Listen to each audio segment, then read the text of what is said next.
Selamat siang teman-teman dan jumpa lagi dengan Pak Git.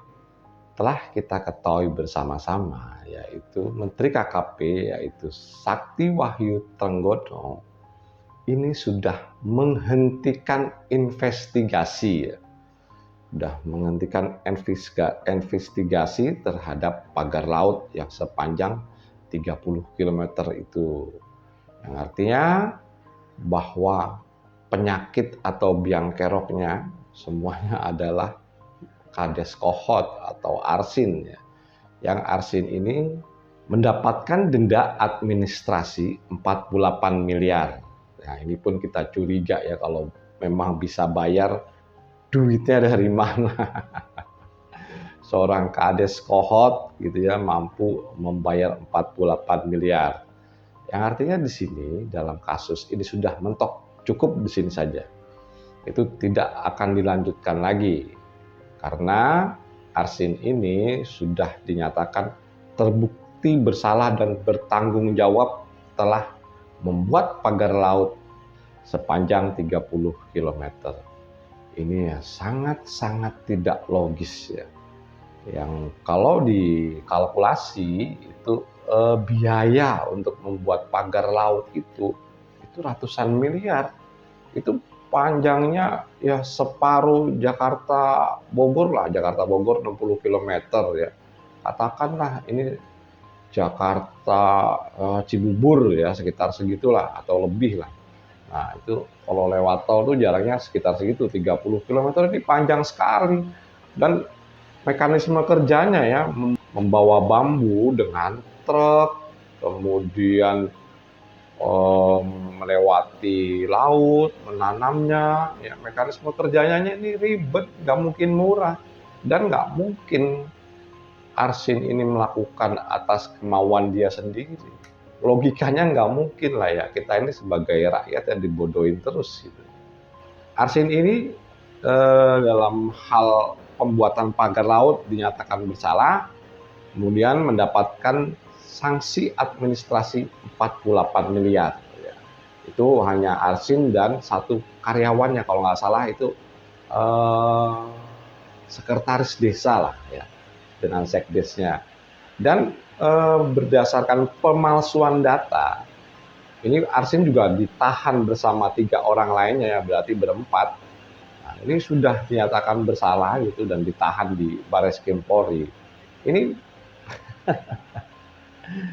mau ngomong kayak gimana Pak gitu ya. Ini kok bisa-bisanya begini gitu. Nah, yang dapat itu siapa gitu kan? Yang dapat selama ini ya, yang dapat sertifikat itu siapa? Kan ada korporasi-korporasi juga. Kemudian juga mereka membayar pajak. Nah, begitu ini ketangkep, ya udah ini arsin aja yang pasang badan, masukin, cemplungin, yang lain aman. Kenapa bisa begitu ya? Begitulah sistem hukum di Indonesia yang masih tumpul ke atas, tajam kemana-mana. Dan di sini pun ada pernyataan dari Sekjen Kiara atau Koalisi Rakyat Peduli untuk Perikanan ya. Ini tuh menyatakan, ini sebenarnya kan ada 16 desa lagi gitu. Bukan Kohot aja, tapi ada 16 desa lagi yang harusnya terkena atau istilahnya 16 kades ini itu kena gitu. Lagi-lagi dan lagi-lagi. Kalau dulu ada istilah cerita kartun di majalah Bobo, Nirmala dan Sirik, ini kalau kata si Sirik itu gagal lagi gitu. Gagal dan gagal terus untuk membelah hukum ke atas itu nggak bisa tercapai. Karena apa? Ya karena perekonomian di Indonesia ini dikuasai oleh mereka, yaitu para oligarki tersebut. Ya teman-teman sudah tahu lah mereka itu siapa saja. Dan negara atau aparat negara dalam hal ini adalah presiden dan sebagainya, ini masih sangat membutuhkan mereka. Masih membutuhkan oligarki ini. Kalau nggak ada oligarki ini juga pergerakan ekonomi itu kacau gitu. Dan kita sampai saat ini masih tergantung banget dengan oligarki. Makanya mereka bisa melakukan hal itu, istilahnya tuh kalau boleh dikatakan seenaknya gitu ya. membuat proyek PIK gitu dengan tameng kalau ini adalah proyek strategi nasional gitu. Jadi sebetulnya mereka mau menguruk laut, tapi embel-embelnya itu atau tamengnya itu ya proyek strategi nasional gitu ya. Sebetulnya sangat mudah, maksud Pak Git sangat mudah itu menelusurnya sangat mudah. Siapa aja sih korporasi yang punya sertifikat HGB atau hak milik juga, itu kan ada 263 sertifikat HGB, terus 17 hak milik, ini kan mudah diselidiki atas nama siapa. Kalau atas nama PT kan udah jelas gitu loh. Dan mereka juga bayar pajak. Bayar pajak mau begitu ada kasus kabur cuci tangan, si Arsin masukin jadi tumbal lah istilahnya. Dan ini menurut Pak Git ini akan berkelanjutan dalam hal apapun ya. Contohnya seperti judi online. Ini kan ada keterlibatan oligarki juga. Ya cuman sebentar aja gitu loh ditutup. Sekarang udah buka lagi. Dan korbannya juga rakyat-rakyat juga gitu. Dari pagar laut, dari judi online, dari Pertamina, rakyat semua korbannya. Kita nggak tahu nanti ini Pertamina kayak gimana ya, mau jalan lagi atau berhenti di situ aja. Kalau menurut Ahok kalau mau dibongkar semua kena semua. Dan sampai saat ini pun kejaksaan nggak berani manggil Ahok.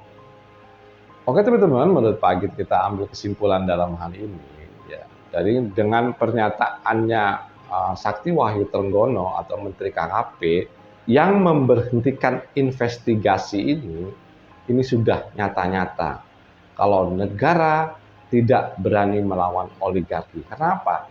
Karena oligarki lah yang memiliki negara ini, bukan rakyat Indonesia. Yang kedua, sifat pembongkaran pagar laut, ya, kemudian yang tadi itu Pertamina, kemudian judi online ini adalah pergerakan atau manuver-manuver politik gitu loh. Kalau kita telaah lebih jauh, ini sebetulnya hanya menutupi lain-lain kasus atau membuat satu keputusan politik yang membuat elektabilitasnya itu meningkat. Terutama dalam hal ini adalah elektabilitas presiden yang sekarang ya. Ya jelas kita lihat itu mencapai 80% lebih gitu. Dan kita sebagai rakyat kecil ini ya cuma nonton, menganalisa, nggak bisa apa-ngapain juga gitu. Karena kekuatan ada di mereka. Kekuatan itu adalah uang gitu. Ya ini sebetulnya bisa gitu kalau rakyat kecil itu bersatu membentuk namanya people power gitu loh. Baru ini bisa. Kalau hanya begini terus mengharapkan aparat-aparat yang katakanlah omon-omon itu, ini nggak bakal terjadi. Keadilan ini ya buat mereka aja.